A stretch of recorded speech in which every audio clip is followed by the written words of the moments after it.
So fear, and the fear narrative that, if we allow it to, can take over our lives. One of the definitions of the word fear I heard recently was forever expecting awful results. And the key word there for me is expecting. So fear is so often, unless it's an immediate threat or danger and a healthy thing, fear is so often an expected or anticipated worry, concern, or energy or emotion about the as yet uncertain future. And I would really encourage you to think very carefully about how much fear you are allowing yourself to be fed on a daily basis through various sources, media, various channels of information. Because whatever is happening in the world, one thing I am certain of is that the media generally feeds a narrative of fear. And it's almost like it wants one drama after another after another. Don't get me wrong, I'm not saying there are not bad things happening in the world, and I'm not saying there are things that we shouldn't be informed about, but feeding yourself with more and more fear will just cripple you.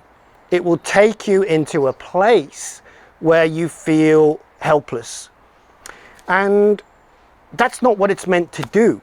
You know, fear is not a productive daily emotion, and it's definitely not what we're meant to have in our physiology as humans. So you have the choice here. You know, look at the opportunities where you can block unnecessary fear coming in through your eyes, ears, and generally your senses. Look at the opportunities where you can create more different triggers for emotion by being around more productive people, more positive sources of input. And probably more than ever right now, at this time, in this very strange and interesting time in human history, we need you, and the environment needs you to be focusing on non-fear-based things, focusing on opportunities, growth, love, gratitude.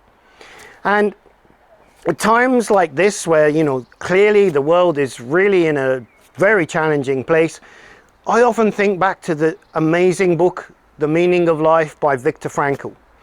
And in that book, Viktor Frankl, who was a survivor of the concentration camps in the Second World War, saw many people around him die and wither in those conditions because they gave up or they gave in to their fear.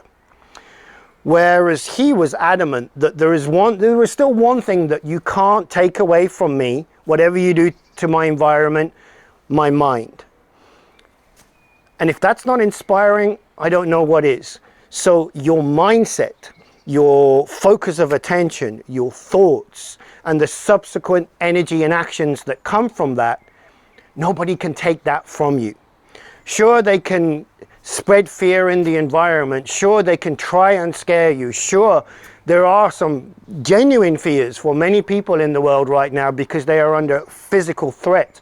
But if you're not, and you don't need to run away or be desperately in that survival place, don't let it in.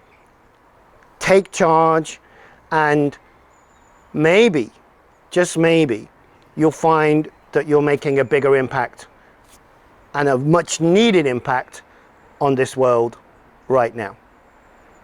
I'm off to be very careful about letting fear into my life and make sure I block it if I am tempted to open the channels that are feeding it. How about you?